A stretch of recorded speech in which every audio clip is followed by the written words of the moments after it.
The Hail Varsity Radio Saturday morning show.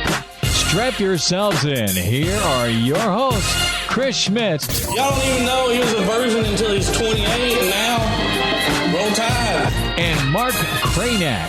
Time has come for someone to put his foot down. And that foot is me. Welcome to it. Weekend editions here. It's Hail Varsity. Chris Schmidt and Elijah Herbel. Mark Kraynak going to be along here very, very shortly. We'll get to the StreamYard shout-outs here in just a moment. Lots of things to tackle today. Big recruiting weekend for Nebraska football. Of course, that off-season buzz alive and well for Nebraska and Husker Baseball, the worst ninth inning maybe you have seen outside of your kids' youth baseball league. Mark Kraynak is with us, Northern Lights expert. Yeah, I'll answer all your questions about it. It was a thing of beauty last night. Fake. Apparently, with the Northern Lights, all these social media. I went to bed at like 9:15. I started watching Trading Places because it came on TV right after Beverly Hills Cop 2. Okay. Put some pork chops, some meat on the grill, made dinner for Mama. Junior and his little friend came over, and I skedaddled to the bedroom and watched a movie and fell asleep like the old bastard I am. So, yeah, it's all good. I didn't see the Northern Lights. I saw plenty of it on social media. I sat and watched the baseball game with my wife, and we both just kind of looked at each other and just shook our head with that 7-run, that touchdown, and extra point. Top of the ninth, Indiana had. We'll get there in a little bit. But, Elijah, you went in search of the Northern Lights. Kraynak, you apparently have found them since you're the expert. No. He didn't find them last night. He just researched them. Pure research. No searching from Mark last night. But, no, I did. I went out and searched the Northern Lights. I can't believe you didn't, Schmitty. It's a once-in-a-lifetime type opportunity. No, they're back tonight. They're back tonight. So, no, it's like twice in a lifetime. We're good. It's coming back. I would tonight. consider it's like a solar storm. Yes, yeah. Northern Lights expert. Yes, it's like a solar storm of sorts. Yes, obviously. Okay. Yes. Okay, just making sure.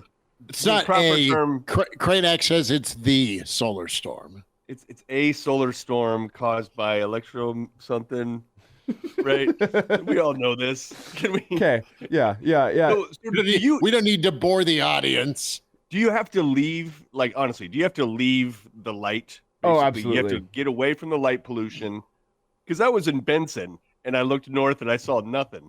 Okay, yeah, I was up. It's a bunch of fake news. So I went out 77 and kind of the Wahoo Mead area, kind of in there.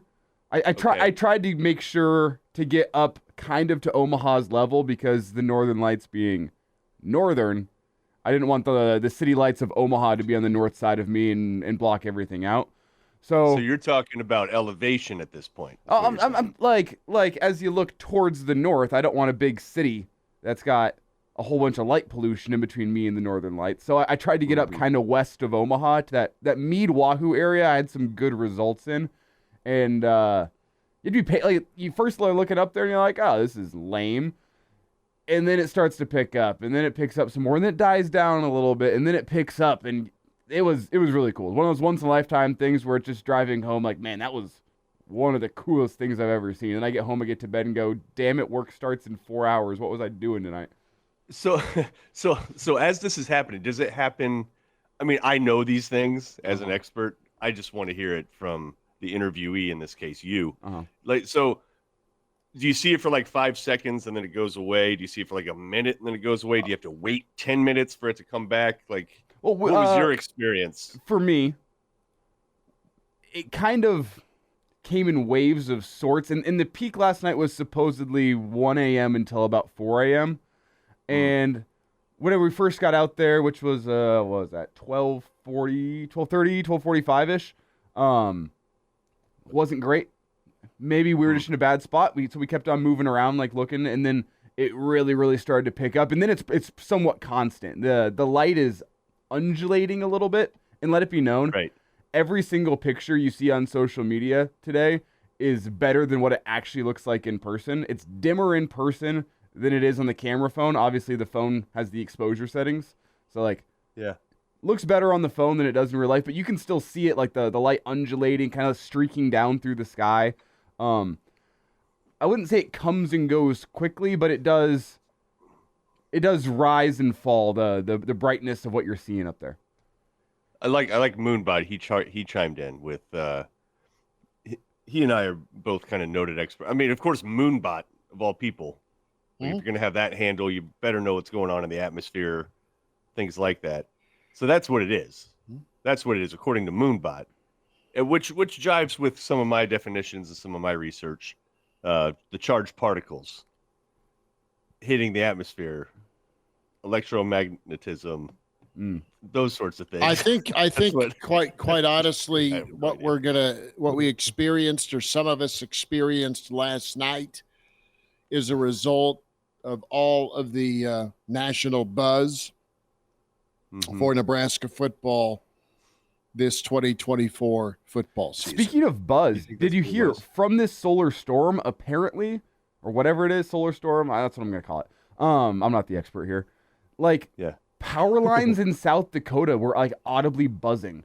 Like, all these, like, charged particles are making it through the atmosphere. Like, apparently, even South Dakota, which is further north, so it's getting hit worse. Like, apparently, like, if you stood by power lines, you could just hear them buzzing from, like, all these charged particles coming in and hitting the power lines. Pretty cool. Speaking of buzz. I was swatting those things away, walking around Benson, just bam, charged particle, get out of here. Did you hit a brewery? Did you hit a brewery last night? Me? Yeah. Well, a brew pub, not a brewery. Okay. Yeah, Barchin. But before that, now, guys, we could go into. I need to go to that area. I hear it's pretty awesome. I've hit Blackstone a few times in Omaha. I've not been to Benson since doing a game with you 15 years ago. Yeah, it's been a minute. Hit both this weekend. And by the way, oh man, they don't pay us, so I don't know if I should say it, but it starts with a Y and it's a sushi place. Because they have to get in line. If they want us to promote their product, they got to pay us thousands and thousands. They don't pay us yet, right? Yeah, it starts with a Yoshitomo Sushi. Have y'all heard of that? I'm a big fan of sushi. I have not have not partaken in that. So feel me out on this thing. There's weird way to say that. I shouldn't have said it like that. Please don't isolate that soundbite ever. There's Blue and there's Hero and there's all those places and they're great, right? I like them, yeah. Excellent places. Big Hero guy. So the chef, is that what you call the sushi? I don't know. But the founder, the chef, James Beard finalist, right? James Beard being like the Cy Young Award of cooking. So a finalist, and I think one of the first in Omaha's or Nebraska's history. Washington Post did a profile, big long feature on it, saying the best sushi in the country might be in Omaha, Nebraska. Yes, Omaha. Dude, that place is next level. I mean, it is stupid good. And he uses some local stuff, right? Like, so sushi is predominantly seafood, obviously, right? Mm-hmm. And a lot of folks try to keep it traditional with, food from Japan in particular. He's like, well, yeah, he's like, the reason why they do that is because it's local and fresh. So we're going to do local and fresh here too. Like, there was a roll. They have a roll with short rib. What? Yeah. And it's torched and it's scored and it's infused with just greatness. They have is it Wagyu or Wagyu? I don't even know. Wagyu. Yeah. Some Wagyu. And I'm going to go hot take here. Wagyu is the most overrated thing in America. Dude, well, you haven't had it prepared like this. I hear you. I'm saying, how many times have you been punched in the face for a Wagyu burger? They have no flavor. Now, 18. if it's prepared differently. Yeah. I mean, even from a steak standpoint, I've not shelled out for a Wagyu steak. That's what you're missing out. See, ground beef is all the same, no matter what cow it comes from. They're taking the scraps and throwing it all together. Yeah. So no ground beef there. All right. But I'm telling you, man. So there's Wagyu sushi I need to dive into. So, and that's just part of it, right? They have plenty of seafood. They have whole fish imported from Japan, dry aging in lockers. You're watching it. And it's from this supplier that like doesn't even go to other spots. He somehow secured a connection through. I'm telling it's different. Very, very different. And it's not like $1 trillion either, right? Like it would be, I don't know, a date with rolls and a couple cold plates or a couple even warm. Dude, they had this thing. It was it was like shredded. It was like shredded crab meat with crab fat and sushi rice. That is awesome. Together. It was stupid. It was really stupid good. Well, I like hanging out with you anyway, but I'm gonna come see you for obvious reasons. Have you heard of omakase before? Omakase, that's a style of sushi where the chef prepares it directly for you, and it's like it's like no sushi places have it. It's a special engagement kind of thing. Their omakase, it is so ridiculous. Like the wait for it, they're just like, we're gonna ship out an email on Tuesday around 10, and if you're one of the first to respond, then you can get in line, the waiting list. It's kind of like. Yeah, I was going to say it's kind of like the kind of pop-up barbecue spot that does burn ends that you got to get in line for, or they're gone. First come, first serve. Basically, yeah, and they'll send out this email, but it'll pop between 9:47 and 10:13. You just got to hit refresh or something. Like one of my friends has been trying to get in waiting for like the show to start. Yeah, one of my friends has been trying to get in for a year, and you just miss it. He's just like waiting, just like you hit reply, he doesn't get in. People have incredible. Thank you, Patrick. Drive. Well, people search out specialty bourbons and whiskeys as collectors and connoisseurs. Kraynak, you're about the sushi experience. There are those that drive and try and find the perfect rib when it comes to barbecue. And no, I'm not hating on any of it. It's pretty cool that exists in the state of Nebraska. Let's get our shout outs here in the StreamYard. You can always subscribe to the Hail Varsity YouTube channel, Hail Varsity Radio, Twitter. Give us a follow. It's Mark Kraynak, Elijah Herbel, Chris Schmidt, Brandon Vogel with us in a moment. From Counter Reed, NASCAR Eric is in, and he was in before the show started. So NASCAR Eric is here. Walter from Philly is not happy with the bullpen. Tuck asked the question, how long till football? 16 Saturdays. Our dear friend, the Iron Horse, Gary Sharp, always gives us that countdown. Patrick is here. Scott says, good morning, Big Red Nation. Let's drink our daily glass of Roulade. If you're a baseball fan, you need it today. Mr. Snitley is here. Jeff Snitley from the Boulder Peace Treaty. Good morning, boys. Bullpen did it again. Oof. You have Moonbot. We already shouted out. Drunk Monk says, let's go Nuggets. You have the other Dave. Happy Saturday. Black Hills. Brennan is here. Good for him. Good to see him. He's got wedding bells in the near future. Our dear friends, the Big Red Junkies, say what's up and check in as well. And we say hi to Brandon Vogel. Vogues from Counter Reed, counterreed.com. Did you experience the Northern Lights?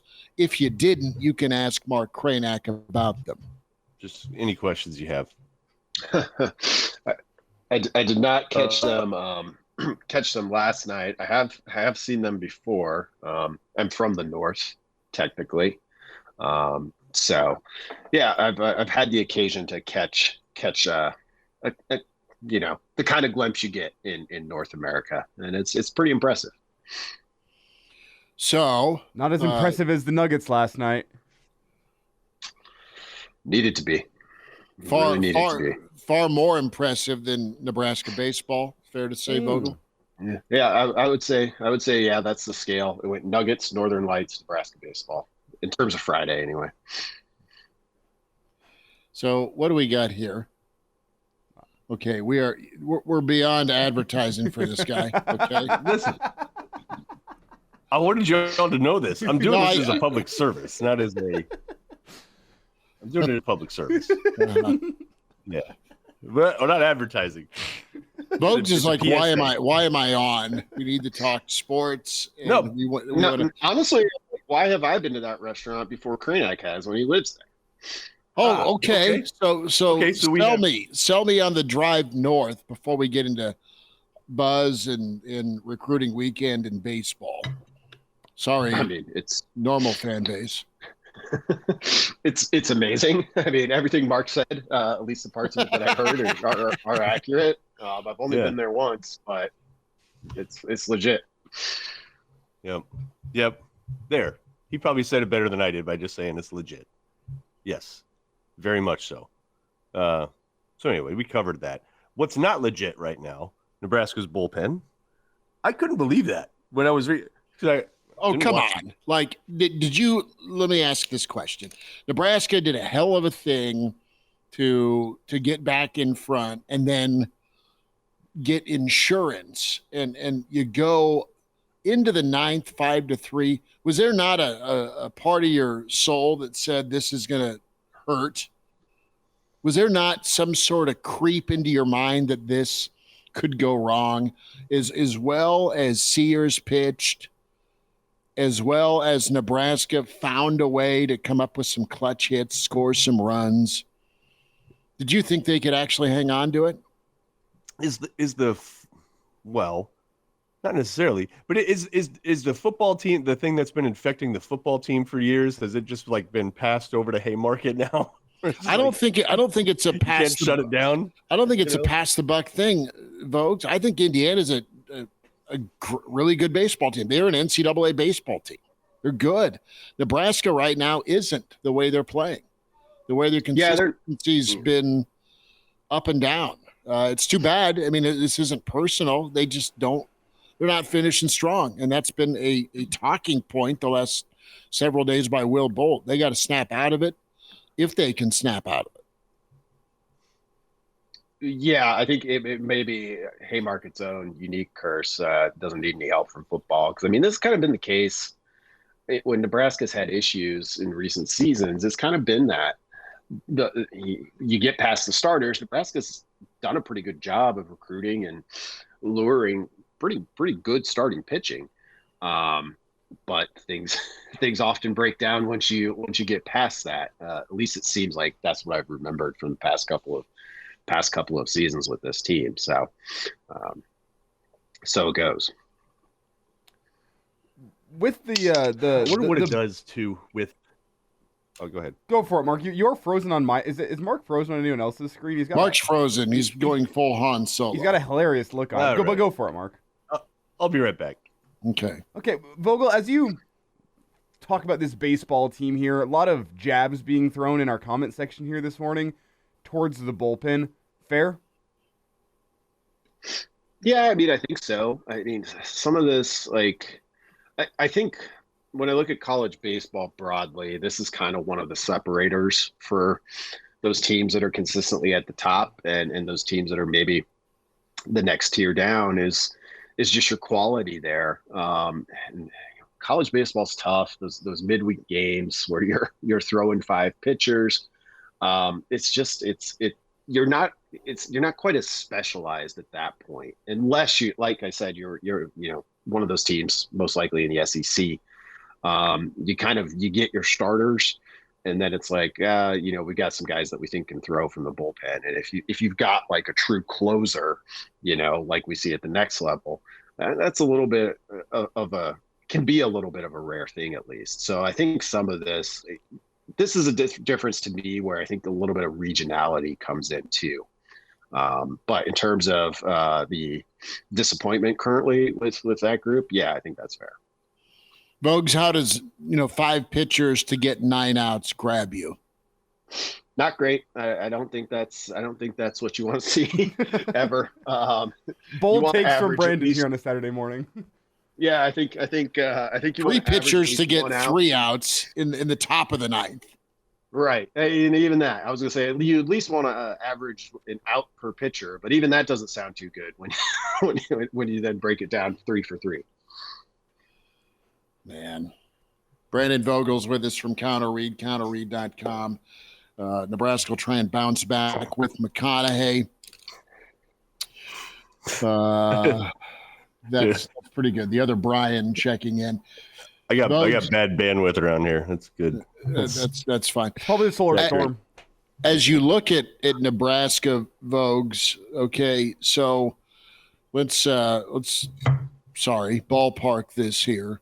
Say they get one.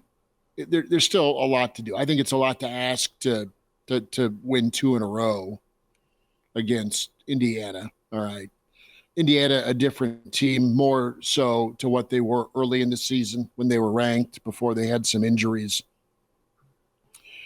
What's the danger zone like, in your opinion, here for Nebraska? I'm not saying to miss, but to really go fall from grace and go from a high 2 seed to a situation where they're a 3 seed in Arkansas or A&M. I mean, is that the danger zone they're creeping into? Could be. I mean, I think today will tell us a lot. Like, I think not just in terms of getting a win, but in terms of response. It's and you're this late in the season, like these things kind of build. I think this is kind of one of the most fascinating parts of the NBA playoffs as they go on. I've always been intrigued by the 7-game series and like the momentum swings you see even within a short span. I think we're in that territory for baseball as we kind of wind down towards the postseason, where okay, if you come out and last night was just a bad memory and you get a win, well then all of a sudden you got a rubber match going into the 3rd game. If you don't do that, I mean, like the psychological difference is pretty significant there for a team like Nebraska that is good, but has been pretty up and down. So it's getting to the time of the year where just even these games where it's like, yeah, we're just trying to get to the elimination portion of the season become pretty important.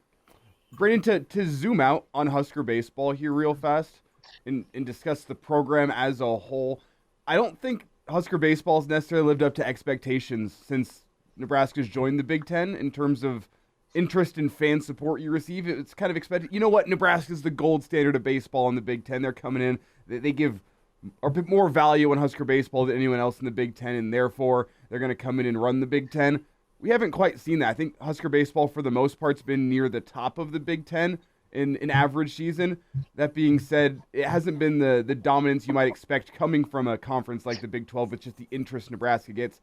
To zoom out, what do you make of Nebraska's time in baseball in the Big Ten? It might change moving forward as some West Coast teams join in, but it still hasn't been what you might expect from just the resources this team has.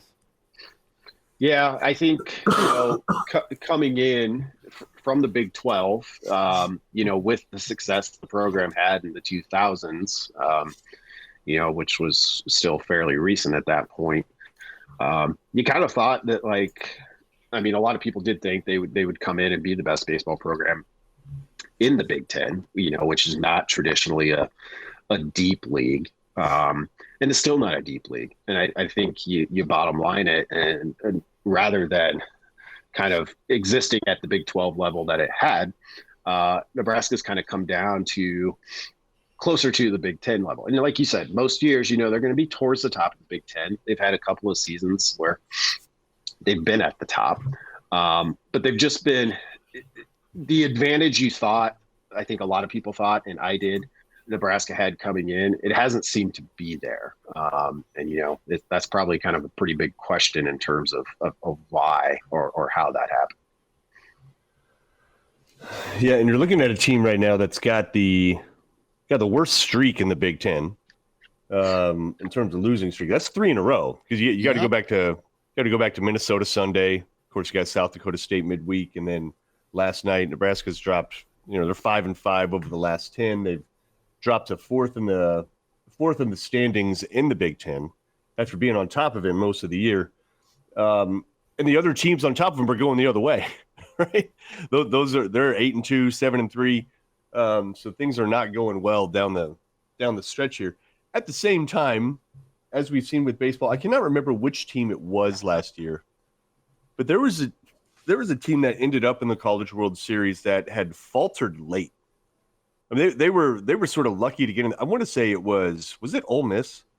They had faltered late down the stretch, didn't even have that great of a record. Yep. It was Ole Miss, wasn't it? It was. Yeah. And you can turn it around pretty quick. The thing that concerns me the most, though, about Nebraska is if you're struggling midweek, right, and you're kind of struggling on Sundays, that just talks to your pitching depth more than anything. And in a tournament setting, that's exactly what you need, is pitching depth. They don't necessarily seem like a tournament-ready team. Like that format, I like them better on a 3-game weekend than I do a tournament setting where things can get haywire. They just don't feel like they're built for it right now. Yeah, I would agree. I would agree with that. I mean, especially you get into tournament setting, if you drop a game, then you're adding more games on top of that, and they don't have enough margin for error, I think, for that at the moment, based on what we're seeing right now. Yeah. Folks, let's shift over to recruiting. I love the weekend opportunity for Nebraska. David Sanders Jr., top offensive tackle in the country. Broderick Scholl, another high-level offensive lineman. Both those kids are in town. You also have Nick Clayton, the edge out of Gainesville, 6'5".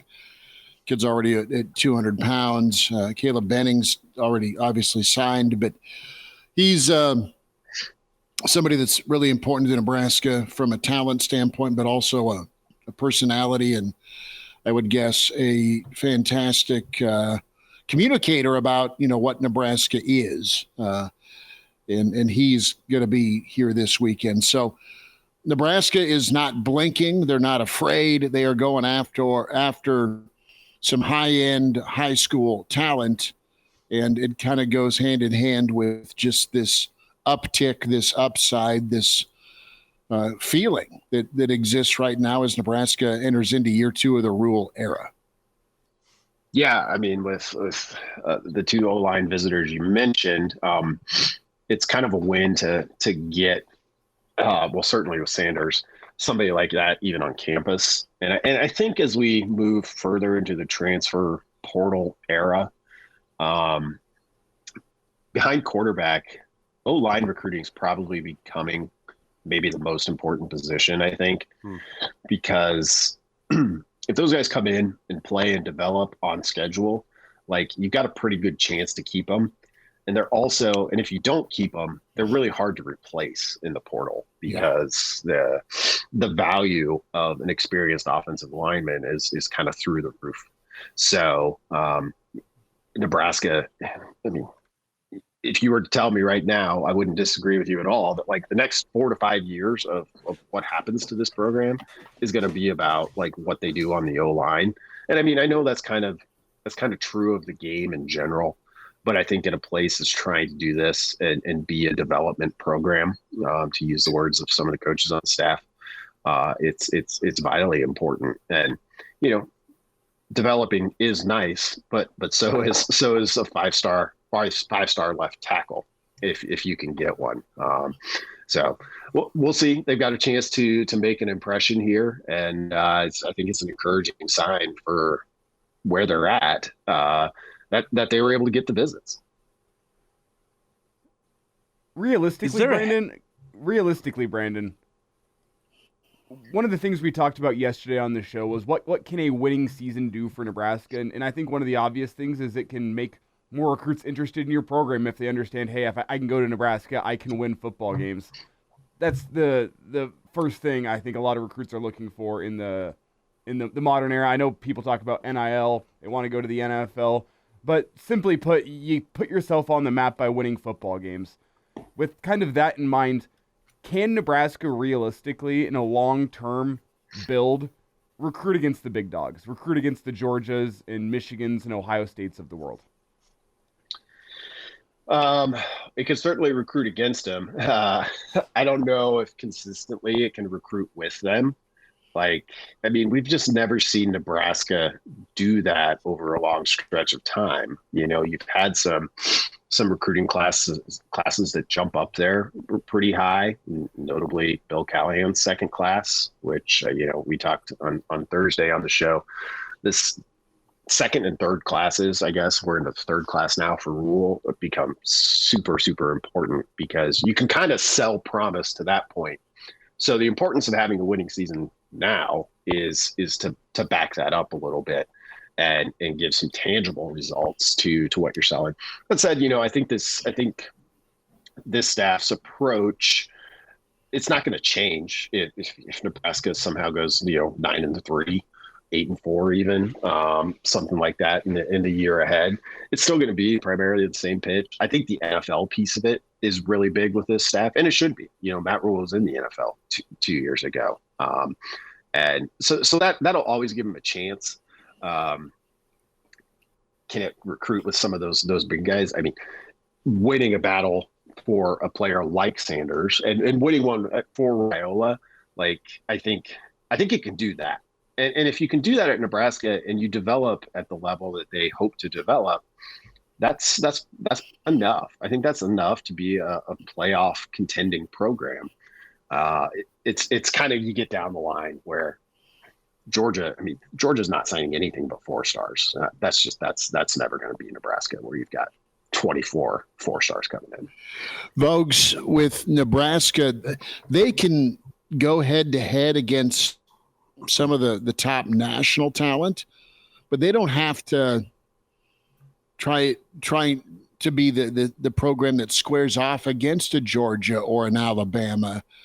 I mean, what I like about Rule and his staff, and I think Dr. Elza talked about it this week, they're going to trust their eyes, and if they find a under the radar Hassan Reddick type as an example, they'll be good, and they'll take that dude and turn him into a football player. I mean, I trust that. I mean, and I think that's probably the similar philosophy to Saban and Kirby. It just so happens that they're the guys that pop to them on film, pop to everybody because they're 4 and 5 stars, and it's been an NFL factory. But I think there's an opportunity for Nebraska to just go get who they like and team it with some of that 4 and 5 star talent that everybody likes. And then you're going to be doing okay things. It sounds a little familiar, doesn't it? Yeah, I mean, and that's a really good point as far as like when it comes to talent and recruiting rankings. Like, I think this coaching staff takes a particular pride in finding those guys, finding the 3-star, or in some cases no star or 2-star, who they're like, no, this guy's just a freak athlete and nobody knows it yet, or not that many people know it yet, and we have a vision for him. And plus, like, they've been really about the local piece of it. And I know we say this kind of at the start of every, new coaching tenure, like, oh, they're serious about recruiting Nebraska, but like, look at the offers. I mean, if they think you can play FBS football in Nebraska, like, you're going to get an offer. It's what it has, I haven't tallied them all up, but is basically how it has seemed to me thus far. And that's important too, because those players come with a kind of, they come with, I guess, a bonus, I think, hypothetically, versus an equivalent player in Ohio, just in terms of their familiarity with the state and presumably with the program. So those parts of it too kind of put almost a artificial cap, I think, on Nebraska from a recruiting rankings perspective. Is there a position, is this still defensive line in your mind that's always going to be the toughest? And I shouldn't say, is it still in your mind, because that presumes that that's what it is. But defensive line, I know you'd written in the past about how that's just kind of really one of the tougher positions, and most of that talent's concentrated to the Southeast. Does that still hold true now? Have there been any macro changes that you think impact that, to where Nebraska can compete for some of the top defensive linemen, or is that always going to be an uphill kind of battle, and you've really got to hope for some some 500-mile radius guys like a Malik Collins, like a Davis twins to pop up. Yeah, I don't think it's changed significantly, and especially for those kind of like top end defensive linemen, whether they be tackles, which means they're usually like not just big, but kind of freakishly athletic at that size at a young age, or, you know, kind of projecting a little bit with the D ends. Like they're still pretty much concentrated in, you know, well, it's just a reflection of population too. And importance of football. Like California has a lot of people, but it's not producing recruits the way that it did, you know, 10, 15, 20 years ago. Southeast has gained a lot of population, and football's super important there. So that's still where a lot of those guys are concentrated. I think schematically with how you choose to do it, you can maybe get around that a little bit. You know, Ty Robinson's not a 500-mile guy, but Josh Hutmacher is. We're close enough to it that I'm looping him in. So I think, and you know, and we think back at some of the great offensive linemen that Nebraska has had. Some guys that were fairly local when you think about you know, a Vanden Bosch, a Listrom, et cetera. Keneally, got to shout out the Panhandle, of course, whenever we get the opportunity, which is rare. I think you can do it. You know, it's always going to be tough for the top end guys. You know, I think back to when Nebraska got Randy Gregory, even coming out of junior college. Like that's going to be rare, I think, still. So it's always a pitch. Offense, you know, I said earlier, offensive line might be the second most important position behind quarterback in high school recruiting now. D-line is still up there. It's still probably the most competitive recruiting position, though. So it's tough. And I mean, more teams too recruit locally now. I mean, go look at USC's classes under Lincoln Riley. It's kind of crazy what they've done. Well, Nebraska's in on a lot of local interior line options, offense, defense. One thing I think Nebraska can uptick in, Vogues, and I want to get your thought on this before we get you out, is the Polynesian connection. There was a time that Nebraska picked their spots and did well. That's Finoti, that's Dom, of course, Dom Raiola, and then I think Tony Tata. They were in on Mania Brown, who was like a Sioux-type defensive lineman. This is 20-plus years ago, and he ended up not finishing at Nebraska. I think BYU is where he ended up, but also Haloti Ngata, if you remember him, with the Ravens. So Nebraska at one time really mined Hawaii or the West Coast, Dan Waldrop, guys that played a lot of football. I think they could get back to that, and it looks like there's a number of kids with Polynesian heritage that have been reached out to, and there's an emphasis. And I think that's a winning formula for Nebraska too, just with the size and speed and quite frankly, footwork that a lot of those kids have. It's something I think Nebraska is not going to resist to go after. No, and that's, you know, in recruiting, I think that can often be a specific lock that requires a specific key. In you know, it's kind of a history of players being at that school, having success. And as you mentioned, you know, Nebraska has some of that in the past. They've brought a couple of players in the past couple of classes, and that would go a long way to helping if those players were to have success. And then, you know, with Dominic Raiola, or Donovan Raiola, sorry, that gives you an in. If Dylan Raiola has success, that doesn't hurt at all either.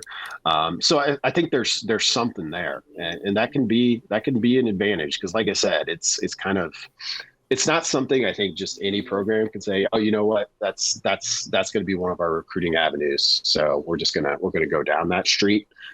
It takes a little more than that.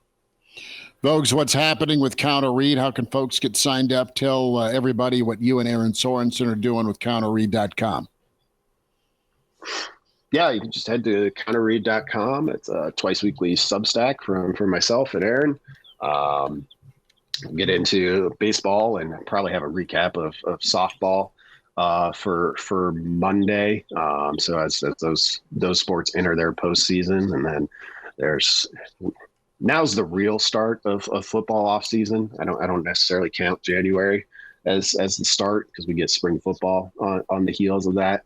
So which is a tough time in terms of story generation, but it's always a time that I've enjoyed. So kind of keep digging into things. I think it's still fascinating kind of to think about an 18-team Big Ten. And I've had some stuff I've been working on for a while that I've kind of held back for these summer months where football gets it's winter. Football's as far away from us as it is. Even as we get closer, it feels farther away. So I'm kind of excited to dig into some of that Big Ten stuff in terms of what an 18-team league means, what it looks like. So some of the stuff in the works. Can't wait for it. Vogues, always appreciate you. Brandon Vogel at Brandon L. Vogel on Twitter's where you find him. Counterread.com. Thanks for the time today, man. Have a good weekend. Thanks, guys. Have a good one. All right. There he is, Brandon Vogel in his football office. We say hi to the Iron Horse. Yes, Mark. Wait, Gary Sharp. did Mark have? I didn't even get to get his take on who he likes today in the UFL showdown of Birmingham and St. Louis, the top two teams. Go Battlehawks. Adrian Martinez, right? Yeah, Doing the well. St. Louis Battlehawks with A.J. McCarron coming into Birmingham. I mean, this is what they write books about. And, Martinez got them 6-0. They're +5 in the turnovers, right? Like an Adrian Martinez team, +5 in turnover, leading the league. Does he have a shot here, Gary? Is Adrian Martinez like resuscitating his pro potential before our very eyes right now? He's lighting up it's the top offense in the league, and he's taking care of the ball. I think so. Last year he went to camp with Detroit. He wasn't there very long. No, I think he'll find himself with a camp invite. I mean, I think in July he'll go to camp somewhere. You have to have a certain offensive coordinator and an offense that suits his strengths. But good on him. I mean, he looks like he's having fun. He's also healthy. This is the best I think I've seen his body look. It started to look much different at Kansas State than it did at Nebraska, but he definitely is balling out. I think he will, especially if he's the MVP, which he's got a good shot to be. I certainly think that he's going to find himself working in July somewhere. Sharpie, we've got an important question before we get to baseball and recruiting. The show started off with a sushi review by Mark Kraynak. Is Gary a place Sharp in Benson? We can't mention it. Well, it's not that you can't mention, but we've Chris spent got mad. 5. I didn't get mad. You've spent 5 minutes on it. The guy didn't clearly need to advertise. Well, I mean, here's the thing. There are some good sushi places in Omaha. I do like sushi, but this is the thing. Like, Kraynak is the guy that goes to Kansas City for sushi. We go for barbecue. Kraynak goes for sushi. This is not true. He doesn't do that. No. It's on the boards. This is not true. Oh, this is not true. There's message board fodder on Kraynak. Hey, dear God. Was it the sushi or the company? It was both. Okay. It was both. I see. But listen, Then have you had it the though? Northern Lights and No, you couldn't you're see in him love from this Benson. morning. You couldn't see him from Benson. You couldn't.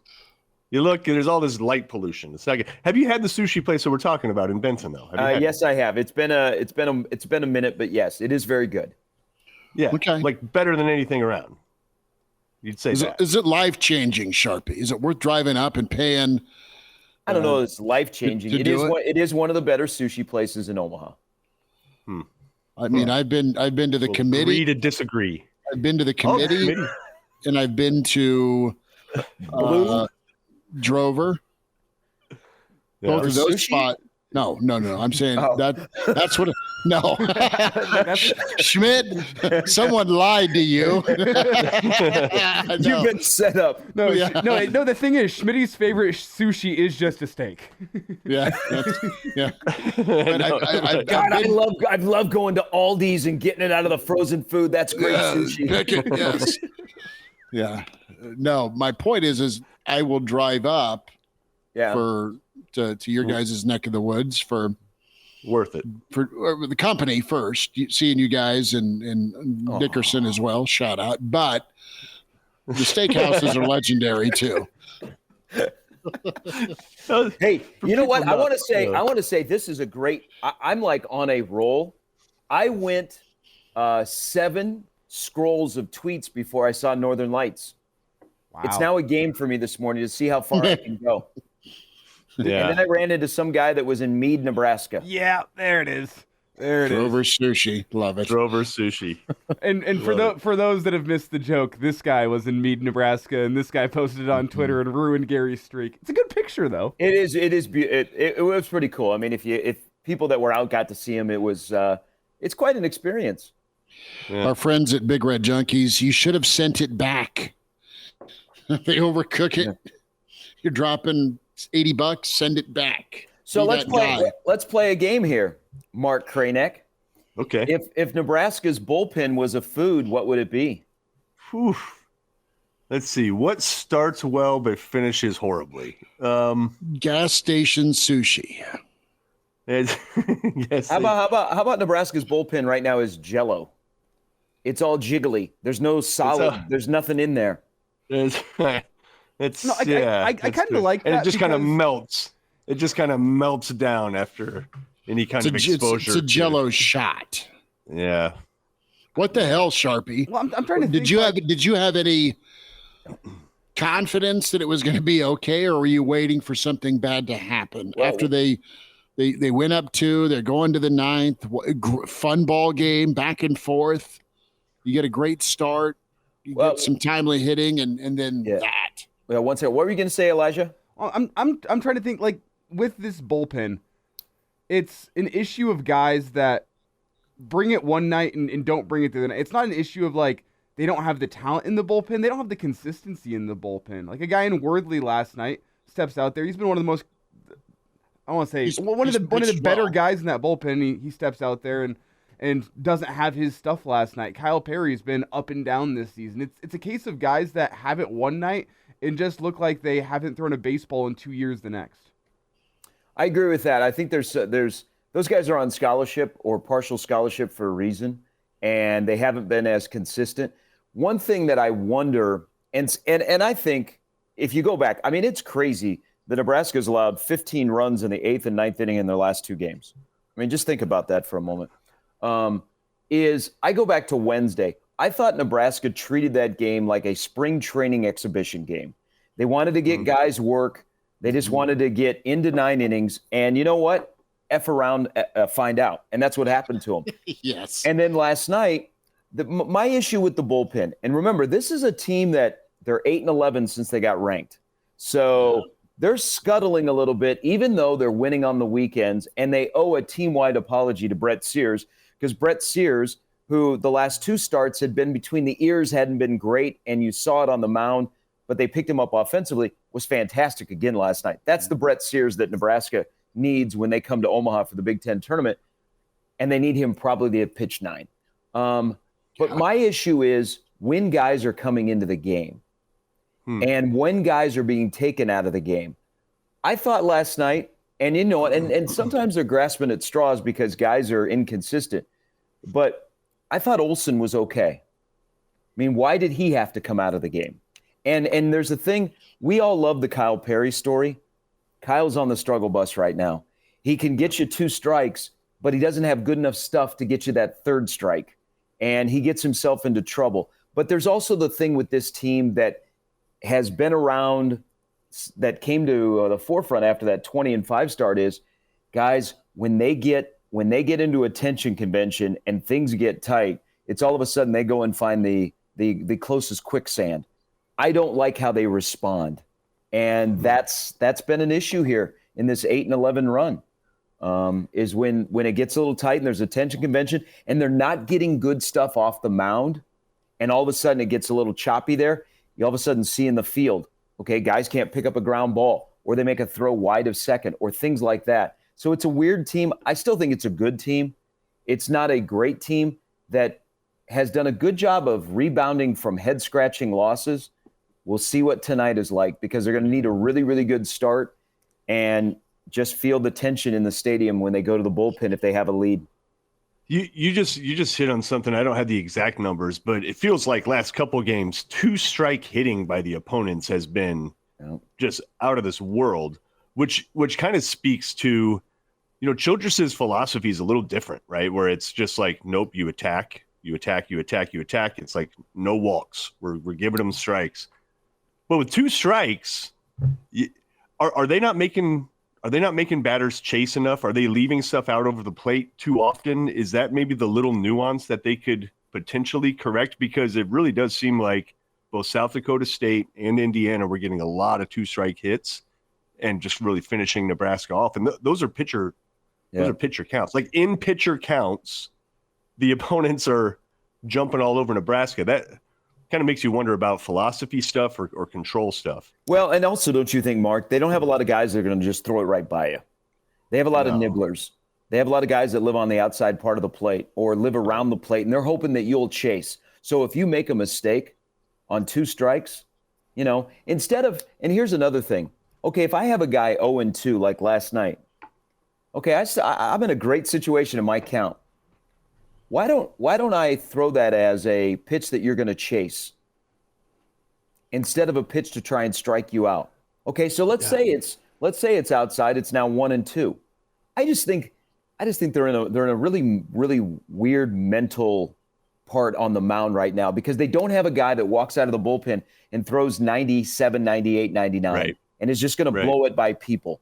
And so you know that the scouting report is shared across the league, and so guys are sitting on that pitch when they get to 2 strikes. But you're absolutely right. The 2-strike hitting has been really good. South Dakota State was good. Even Minnesota, especially Minnesota in that game on Sunday, and then last night for Indiana. But let's also, Indiana is playing for their NCAA lives. And that's one thing that this Nebraska team right now is in a weird spot, is they let people hang around. When they have a chance to either come back and take the lead and increase it, they mess around. That's what happened against South Dakota State. That kind of what happened a little bit against Indiana last night. When Nebraska retook the lead, they had a chance to expand it. They couldn't, and then they paid for it in the 9th. I mean, how many runners left on base was it last night? I think it was double digits. Yeah. Runners left on base, hitting with runners in scoring position, and simply striking out. I mean, that's been a lingering problem that is there, but we don't want to look at it because, okay, Nebraska's playing 500, they're winning Big Ten series. Well, this is the time of the year when that stuff gets magnified even more. But they have to find any way to win today. I mean, they just have to, because then you start questioning yourself.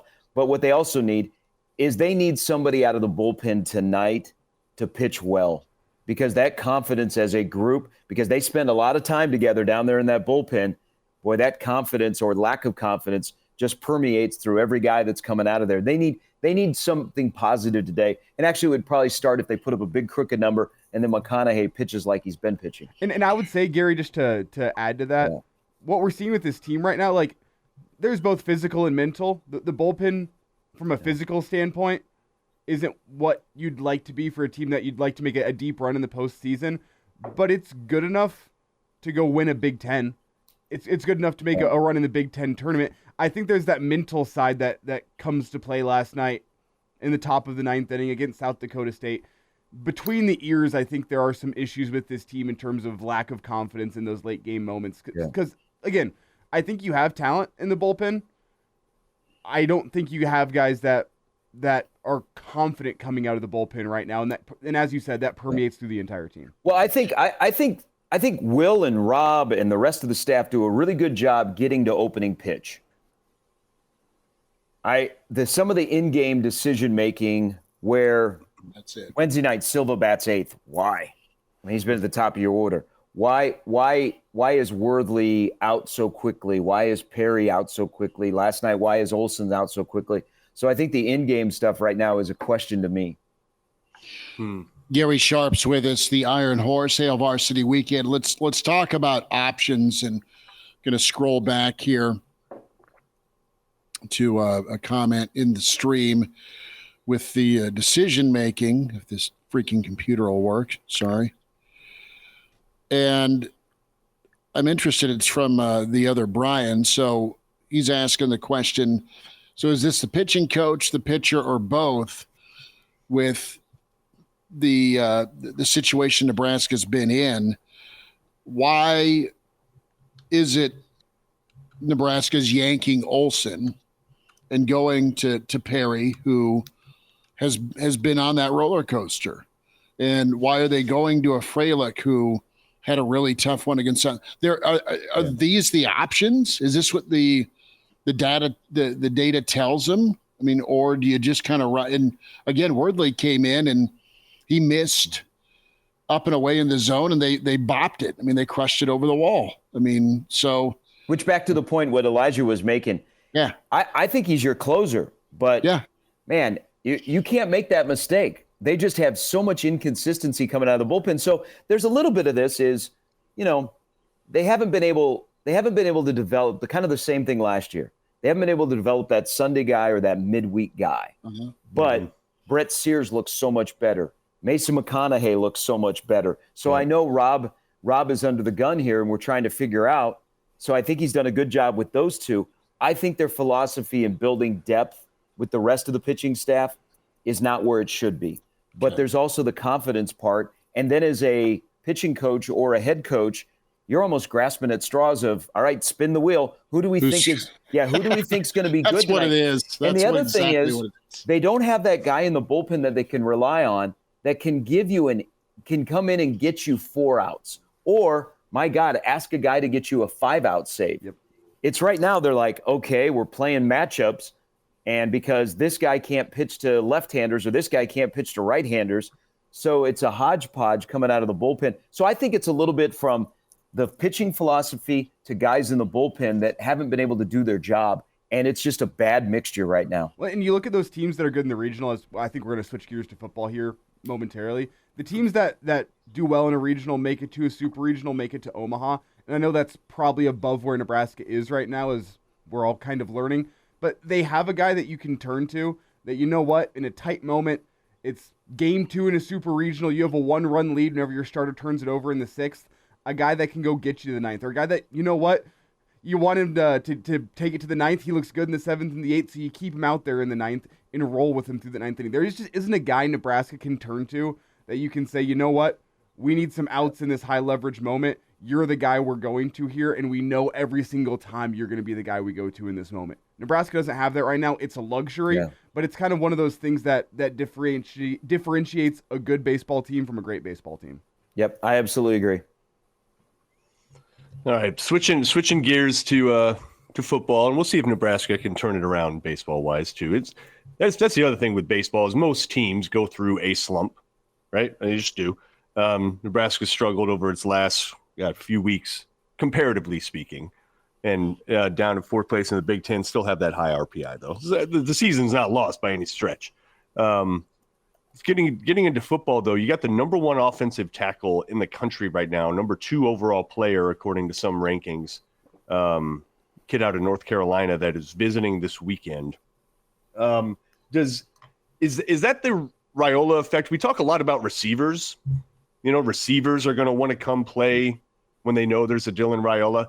How much does that translate to offensive linemen where they want to come protect and block for some of the top quarterbacks? Is there that same correlation that you see with the skill talent? Yes. Let me first, I just looked this up after you mentioned something. Nebraska's RPI is down to 38 now. But they don't in the top 50, right? I mean, they don't in the Big Ten. You're in the Big Ten conference. You can get Rutgers was a 42 RPI team with a 44 win season and got left out. Illinois was a 38 RPI team, didn't win the league, got left out. So you're in trouble. You are in deep trouble. The next 2 games are huge for Nebraska because next weekend when you play Michigan State, that's only going to hurt you.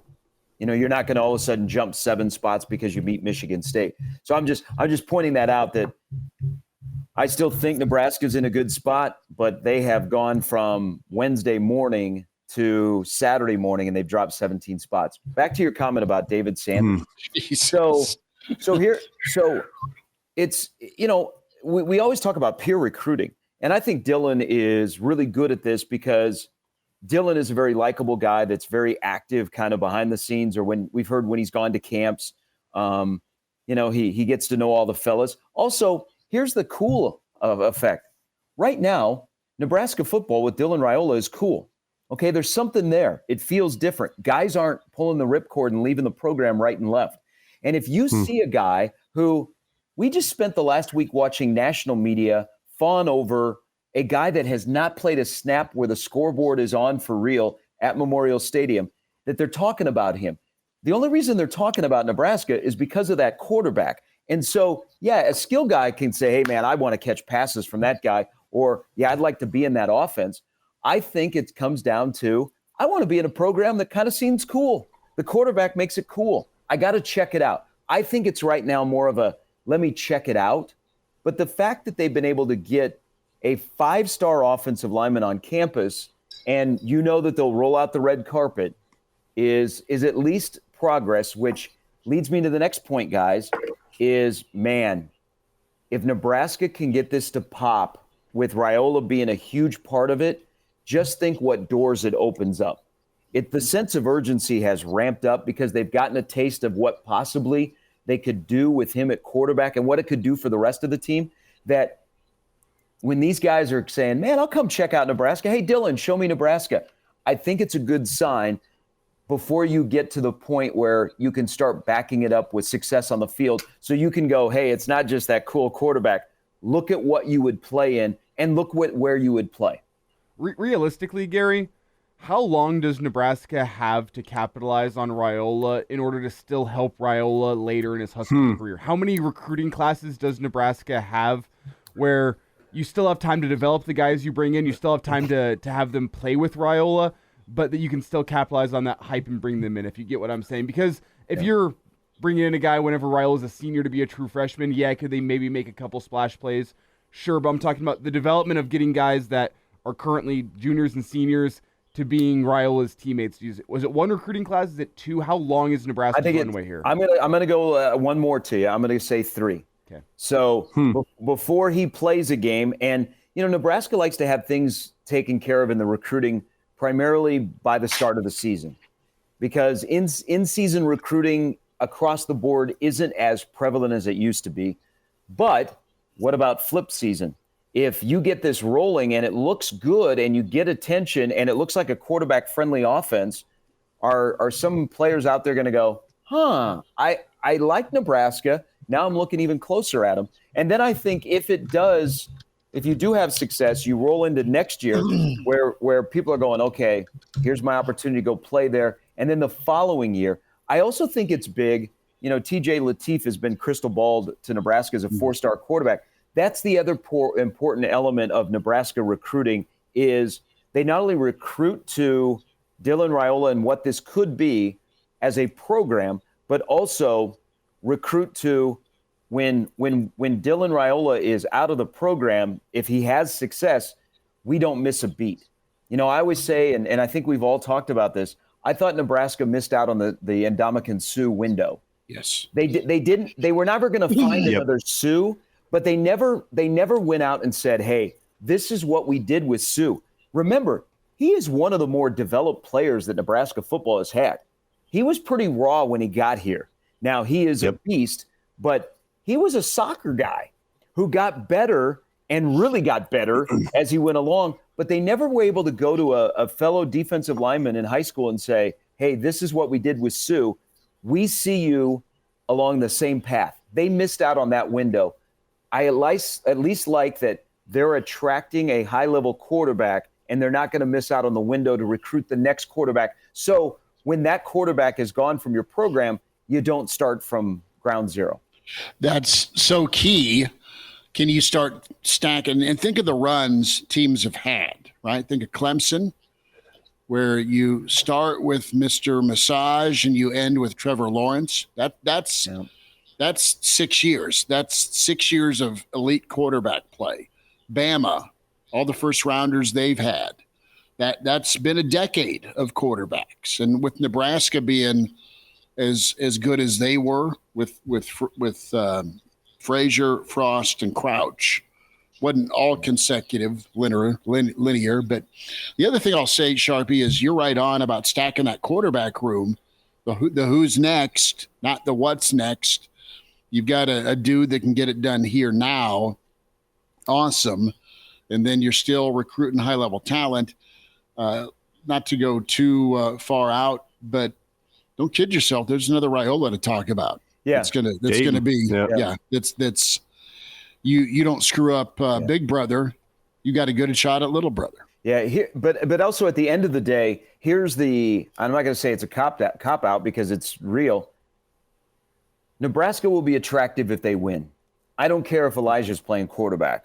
Right. They will be attractive if they win to recruiting and also moving guys into the NFL draft. Yes. So they can have They know that. They can have a popular figure, but when they put their head on the pillow at night, they know for this program to move forward, they now have to win football games.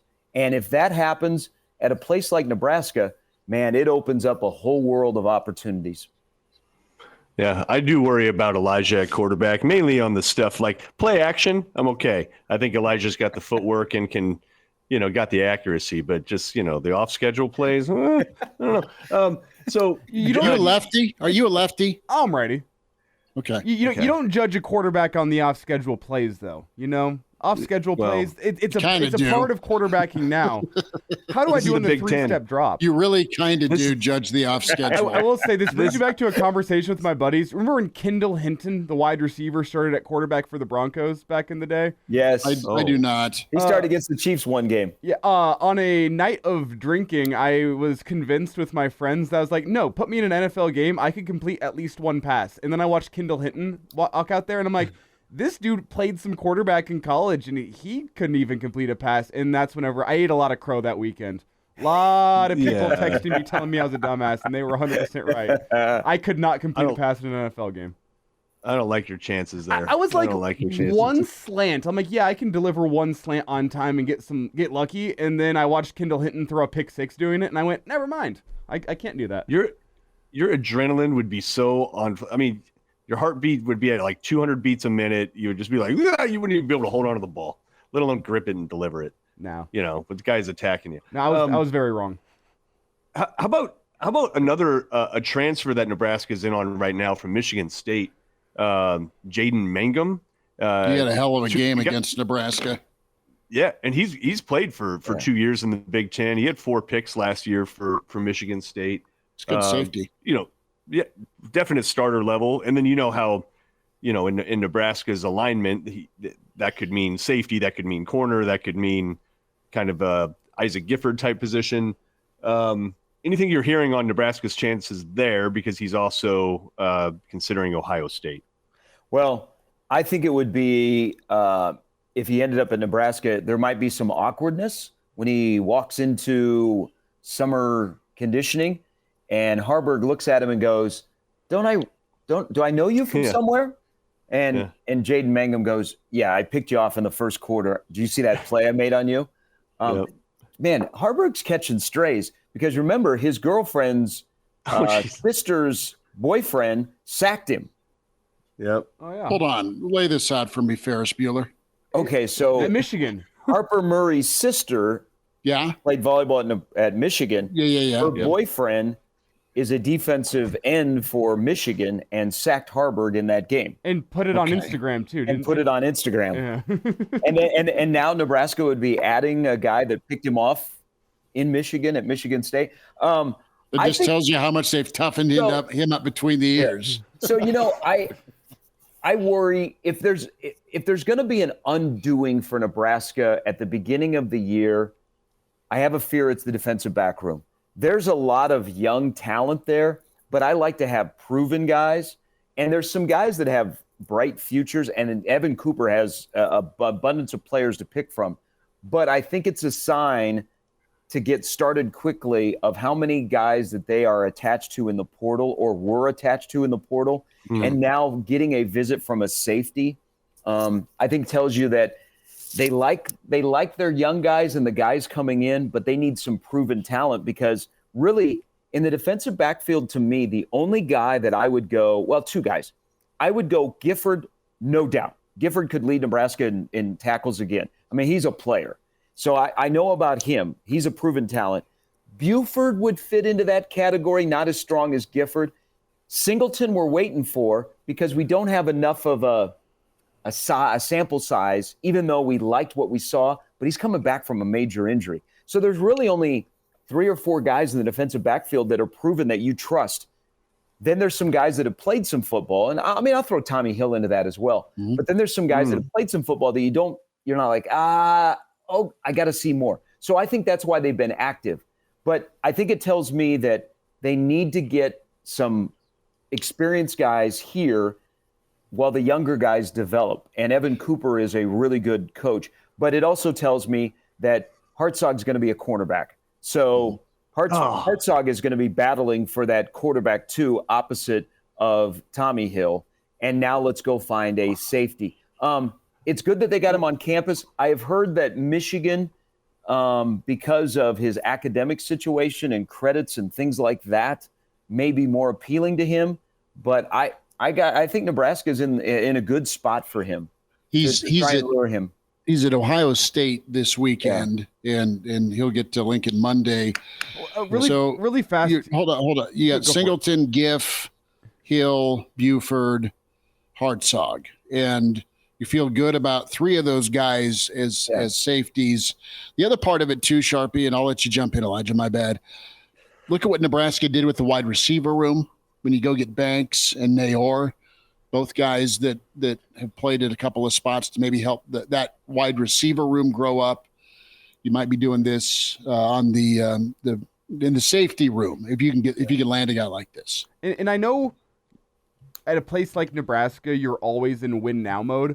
But does this underscore what Nebraska thinks they have and can get in momentum wise in 2024 if they're going after defensive backroom? Which, while the defense is solid, there are a couple question marks. Does it underscore the importance of that winning season here this year if Nebraska's going, you know what? Yeah, we like our options in the defensive backroom, but we're always wanting to get better. And I understand in modern college football, you always have to be in win now mode.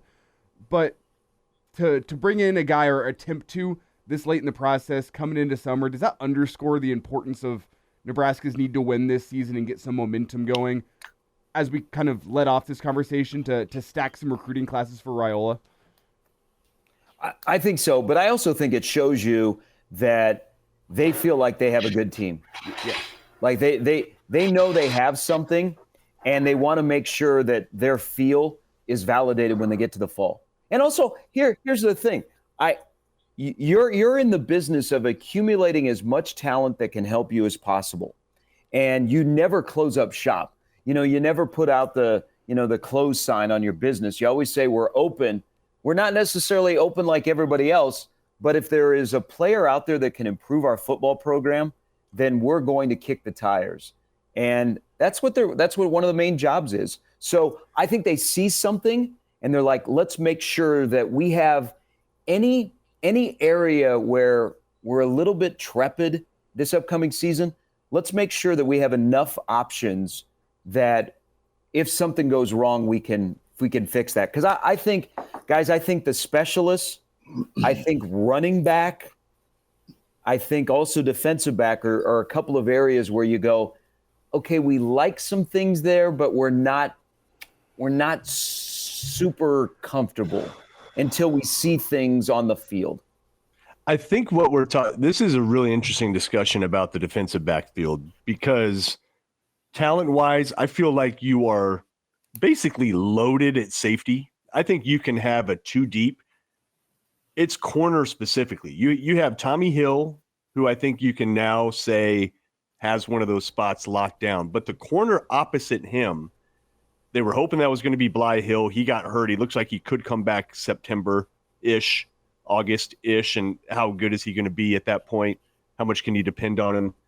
because when you just mentioned moving Hartzog to corner, I was just because the guy got beat on a lot of out routes, and I love the kid, but he's a box guy. He's an in the box safety guy. He's a hitter.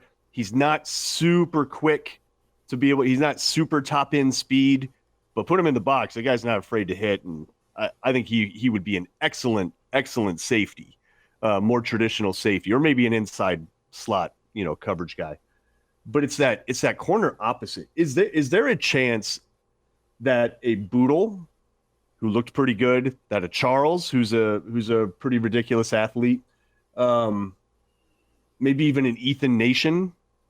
I mean, is there a chance that one of those three guys, that Evan Cooper and company, are really going to push one of them to lock down that spot? Because if you do, now you're looking at Singleton, Gifford, Hartzog in the middle as safeties, and that's a really good look for Nebraska. Yeah, I don't think they're going to. I think Hartzog is in the mix to play cornerback. I know, but that's what I'm saying. Do you think is that a shoe-in though? Is that a shoe-in, or could you get a Boodle or a Nation or a Charles ready? I think because they don't have proven cornerbacks, that he's in the mix there along with Charles. I liked how Nation played in the spring game, but I think Jeremiah Charles and Hartzog are the two front runners. Here's my thing about Bly Hill is I wonder if it's a Buford situation where they won't rush him back and he's not going to be back on the field till he's fully healthy. And it might be not till later in the year where they let him dip his toe on the field for a little bit before he's ramped up. Kind of what they did with Buford last year. And they were so cautious to put him back out there until he was fully 100%.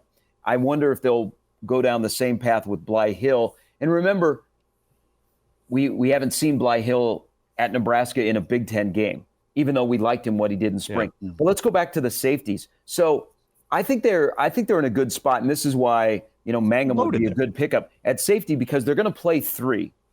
You're already going to have Gifford, and Gifford is a baller, and Buford is a really good player.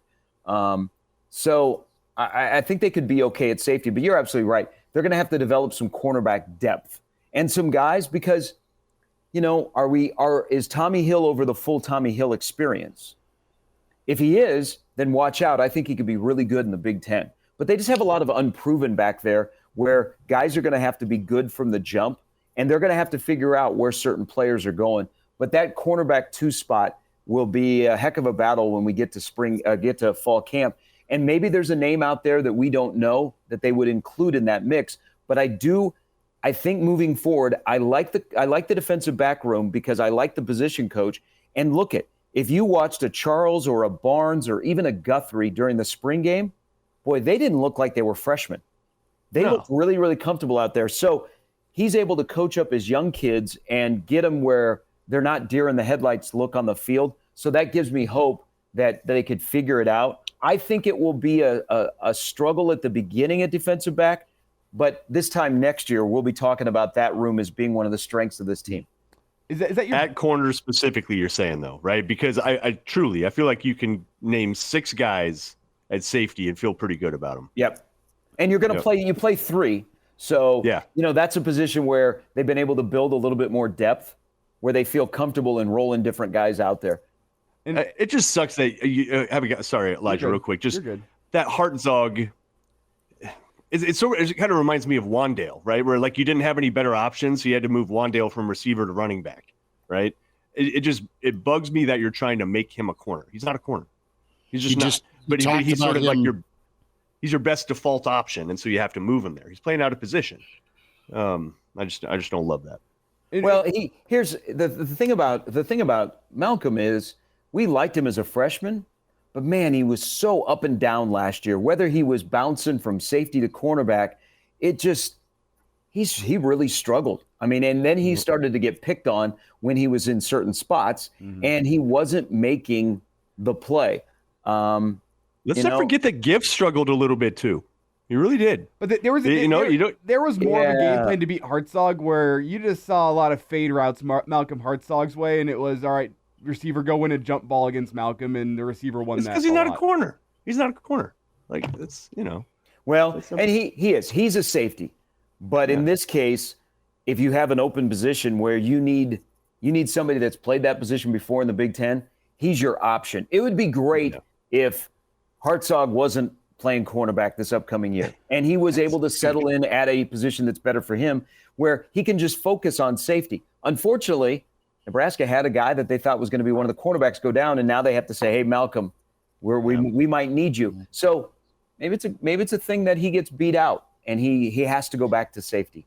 And I don't want to fully dive in here, but as you look ahead to a week 2 test against Colorado, we have plenty of time to talk about Colorado, so I don't want to dive too in depth here. It's worrisome. We're talking about the secondary against a potential first-round quarterback with some high-level wide receivers that Colorado has. We can poo-poo all over Colorado and DN as much as we want. They're still dangerous throwing the football. Their downfall last year was protecting Shedeur, keeping him off the ground. Exactly. So how important is the pass rush in this conversation as we talk about bringing I love Colorado preview in May. We're not going that far. I just want to ask, how important is the pass rush in taking some pressure off a younger secondary, a secondary that might not be fully fleshed out by the time UTEP and Colorado roll around? Oh, I think absolutely. I think Nebraska's defensive line is going to be really good, and they're going to have to help the defensive backfield grow. Mm-hmm. I mean, that's how it'll be. But yeah, no, the thing about Colorado is you wonder about, okay, that offensive line again, protecting Shedeur. I mean, Colorado is going to get off to another quick start offensively. Okay, they're going to chuck the ball over the yard. They got dudes that can, they got a good wide receiver room. They got one of the best quarterbacks in college football. It'll be, can they protect him, just like last year? And can they stop anybody on defense? So you're going to have to be ready for that. But I think the defense, I think there are certain elements of this program that can help guys that are new to the college football world figure it out. So defensive line helps defensive back. I really think Nebraska's offensive line will help their quarterback on the other side of the ball until he gets into a feel where the game slows way down for him, and then he can do all of his magic. Yeah, hey, I got to ask you about this, Gary, and you're very familiar with him, watched him play a ton, obviously have a close personal connection with him too, but does Caleb Benning or any of the incoming guys, do they figure into the rotation right away? And I'm asking because I think Caleb, from a capacity standpoint to understand the defense, from a mentality standpoint of just that dude is not afraid to hit. That said, I'm not sure he'll be a corner either. I think he's probably one of those safeties. Yep. How ready do you think any of the incoming guys could be, and do they even figure into the mix at all? Well, I would first look at like guys that were here early. Larry Tarver. I think Mario Buford is going to be, like his brother, a good player. I liked Rex Guthrie. The one thing about Caleb, and I'm glad you brought this up, and I think he's a safety, is, when you're not an early enrollee, people they write you off. He's got such great football IQ. And he's also got great football instinct. I've said this a lot, and I've actually said this to his dad.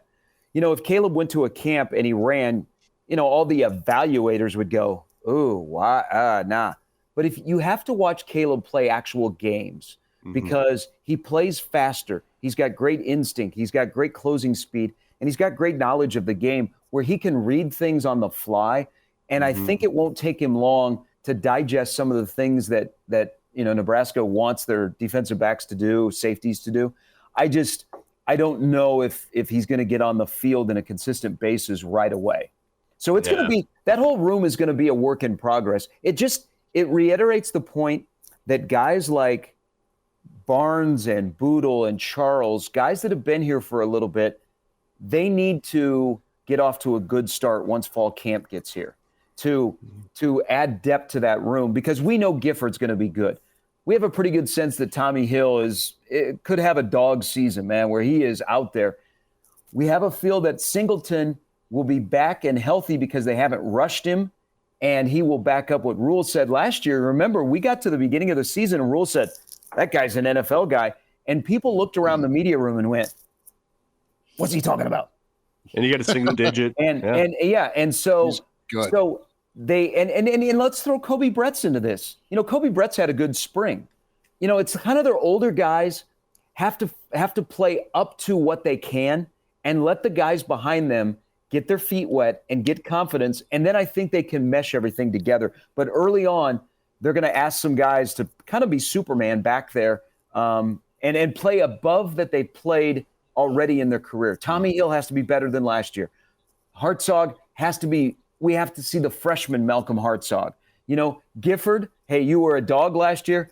I actually need you to play better. And if that happens, then, boy, I think Nebraska's in a good spot. And I think then that backs up why coaches have said our goal is to be the number one defense, because they've seen it. Now they just need to see it on a consistent basis. Sharpie, let's get you out on the weekend and the next two baseball games, and away we go. And let us know if you dive into the Wagyu section of the grocery store. Hey, man, Mark, you need to go to Aldi's. Everybody tells me that the sushi from Aldi's is really good. Oh, God. I'm good. It's as good as their meat. No.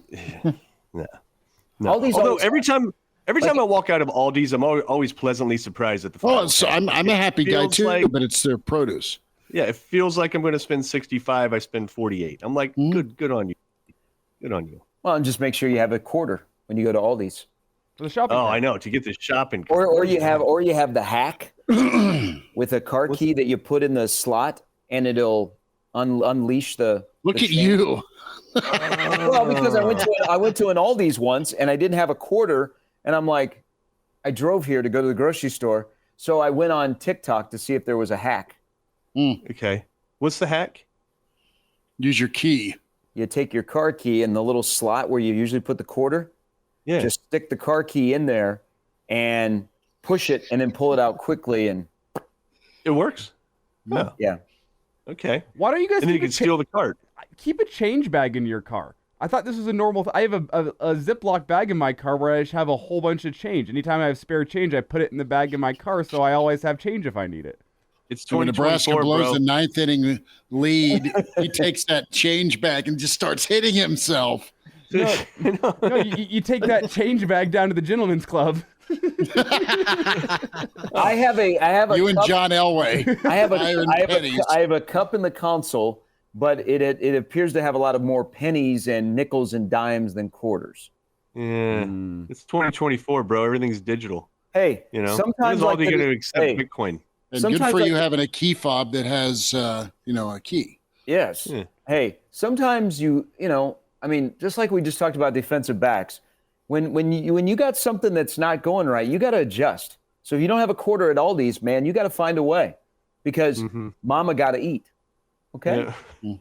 I mean, that's what Evan Cooper is saying. He said, mama got to eat. We got to find a guy that can go out there and play cornerback opposite Tommy Hill that can be a dog. Prediction sure to go wrong. What in the hell are you drinking, Schmitty? I think. No, my question is, why is he drinking it like that? It's water. That was awkward. What? It's your technique. Your technique was being questioned. Yeah. You were further around, and it was kind of throwing me off a little bit. Well, it almost slipped. That's why. Yeah, it's a good cup. It's frosty, I love the cup. This is Aaron's great grandmother's. I don't know, from the 60s. Is that one of those, do you have to hand wash that to make sure it doesn't lose all the outside? No. I mean, this thing would murder somebody. It's super heavy. It's like lifting. Tiger Shark Diver lemon water is very underrated. That's what Chris is doing. That's vodka and lemon water. We fit 9 a.m. It's vodka time. Good. I'm going to throw one other name into the mix, by the way, at corner. Bryce Turner. He's on skates right now a little bit. He's on skates. He's a sprinter guy. But in terms of pure, Nebraska, it's so crazy. Nebraska has 22 defensive backs, and you could only say maybe 4 of them are pure corners. They have 20. They have 24 scholarships that right now are allocated to defensive backs. Yeah, and you would have to say it's Boodle, Nation, Hill, and Charles that are kind of like your pure corner options right now. 3 of them have never played a snap. Perfect. It'll be interesting to see moving forward the size of the cornerbacks that Nebraska pursues. Mm-hmm. Are we still going to live in the world of 5'11" cornerbacks, or are we going to start to see more 6'1", like the Bly Hills, the 6'3" cornerbacks with long arms? Yeah. Well, Sharp. I think you can just look at the NFL and see the corners that are going off the board early, first and second round guys, are the 6'1", 6'2", 6'3" type corners. That's the future. Yeah, and hey, this is, I'm telling you, moving forward, the Big Ten, it's been good wide receivers.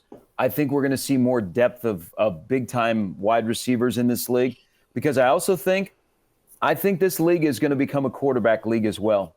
I mean, I know it will always be in the trenches, but I think this league will be able to attract the Dylan Raiolas and the other kind of quarterbacks that Ohio State's been attracting. Because look at Oregon. Here's the crazy thing about Oregon, and I'm worried about Oregon because I think as long as Lanning is there, their NIL, the brand, him personally, because he took the SEC to the Pacific Northwest and now they're coming into the Big Ten, is look at their quarterback room. They have Dylan Gabriel, who is the top returning quarterback in the Big Ten.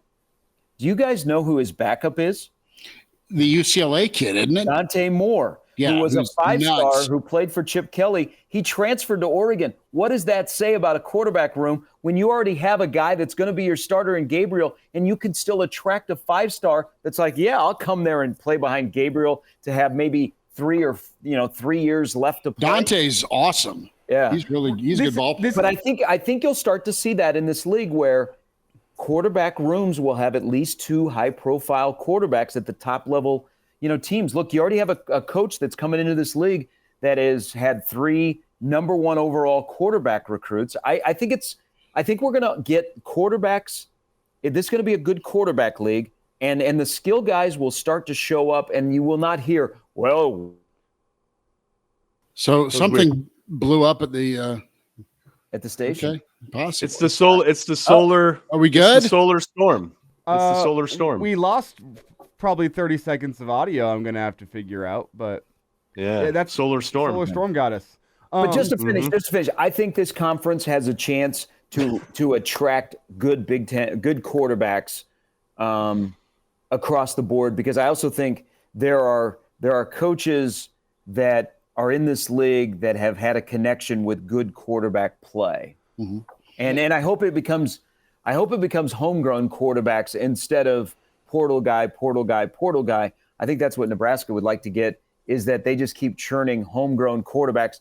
They might have a portal guy in that room, but they're going to have more homegrown guys than they are portal guys. To bring this back to Nebraska and maybe to close here, this is an aside. Did you see from Will Compton's behind-the-scenes stuff in Lincoln, he asked Matt Rule, if you could have anyone in the transfer portal come to Nebraska, who would it be? Matt Rule tried to get out of it. He said Caitlin Clark, and when Compton pushed him, Matt Rule said Dylan Gabriel was the one guy across the country in college football that he would bring in.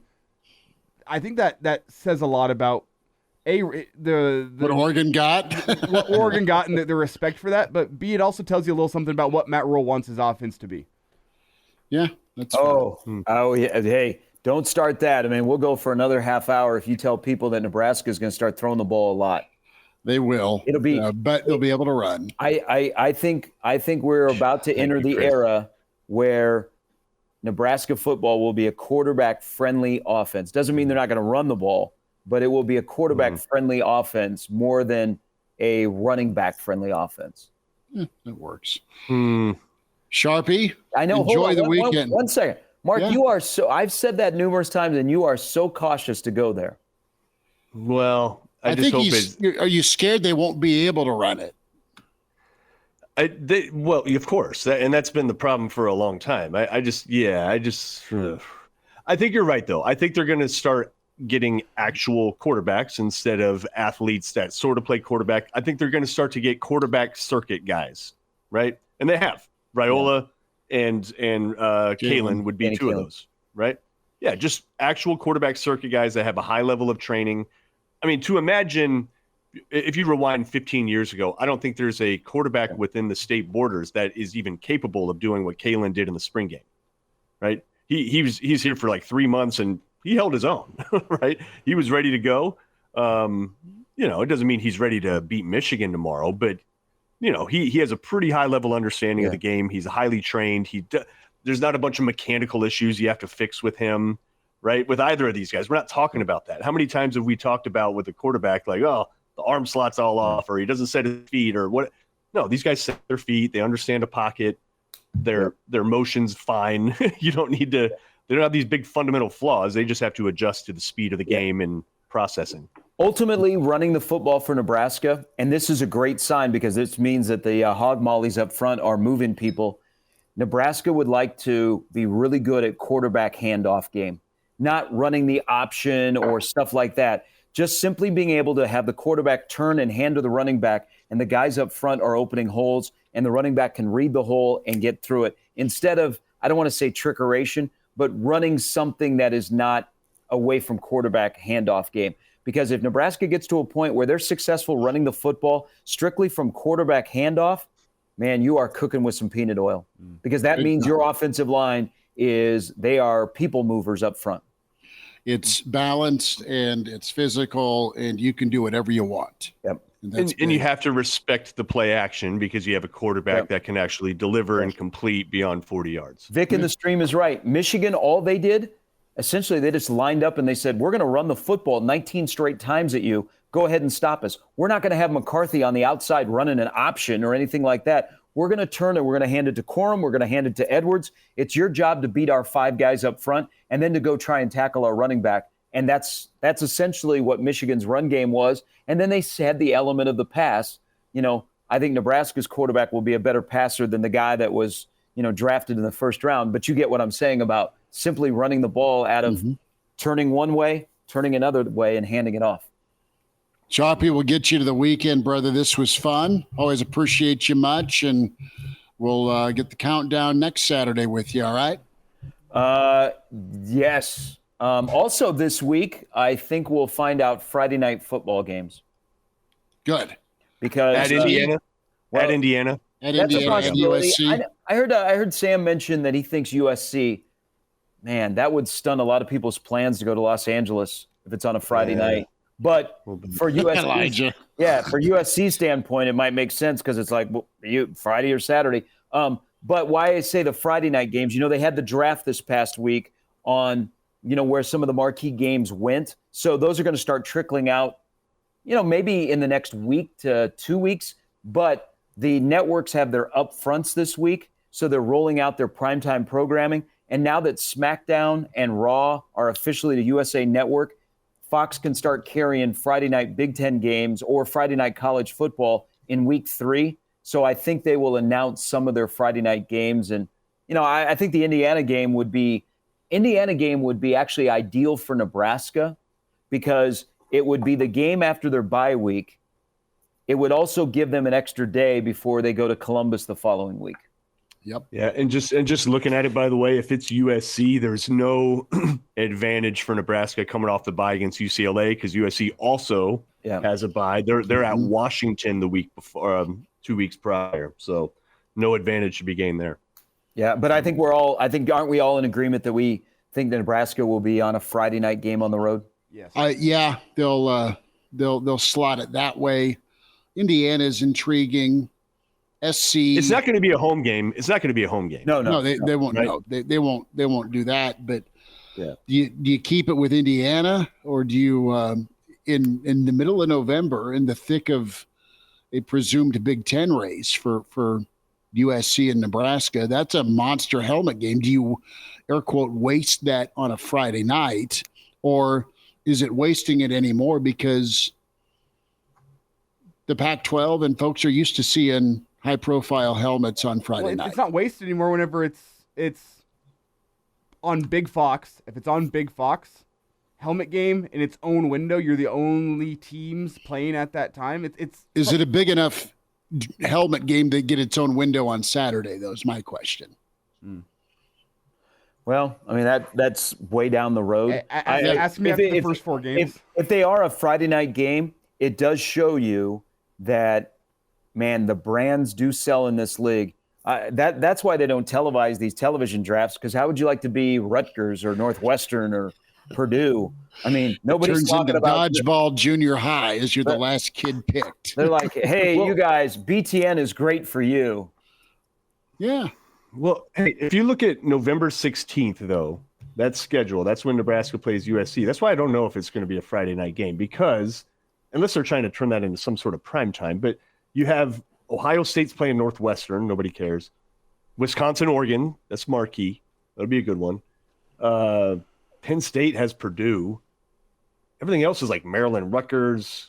It's Washington, UCLA, which is West Coast only, limited ratings.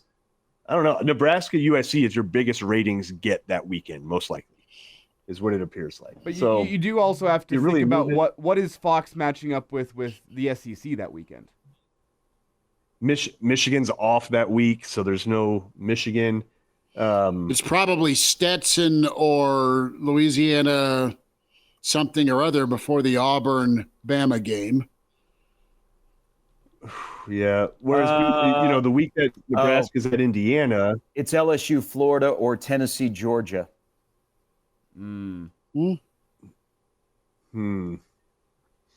don't forget about Texas A&M, New Mexico State.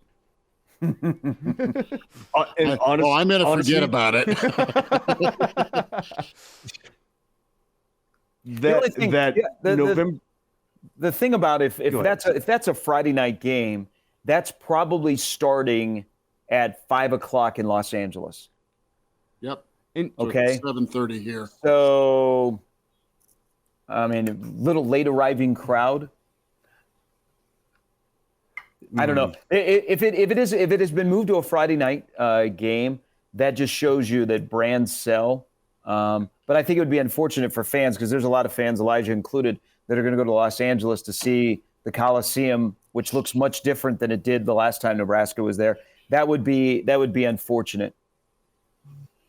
No kidding. Yeah. You got three possibilities for Friday night for Nebraska: at Purdue, at Indiana, at USC. And I'm just saying the slates are not really great on either of those weekends, especially the weekend Nebraska plays. The weekend Nebraska plays Indiana. There's no big time helmet game. So I don't know. They might dodge it all together. But at the end of the day, the only game that we really want to, not the only, but the main game that we want to find out is, are we going to be watching Nebraska, Colorado on CBS at 2:30, which would be 35 years from the last time that CBS did a Nebraska-Colorado game. Jim Nantz was on the call, the game in Boulder, in which 89. Yes. Or Will Peacock, which has Notre Dame, Northern Illinois as a lead-in. Will they make it a primetime game? Good luck to the police in Lincoln if Colorado, Nebraska is a nighttime game. I hope it's a night game. Was it Schuster that caught the screenplay? Brian Carpenter. Brian Carpenter, middle screen to the fullback, 50 yards. But the whole game, by the way, is up on YouTube. It was awesome. You remember and I would love for CBS and other, networks that televise sports. Remember when they used to have like these long opens where the announcer would voice it? Like you look at the Great Orange Bowl opens. So CBS had a big open for this game in '89, and then they go to the stadium and it's Jim Nantz doing a stand-up.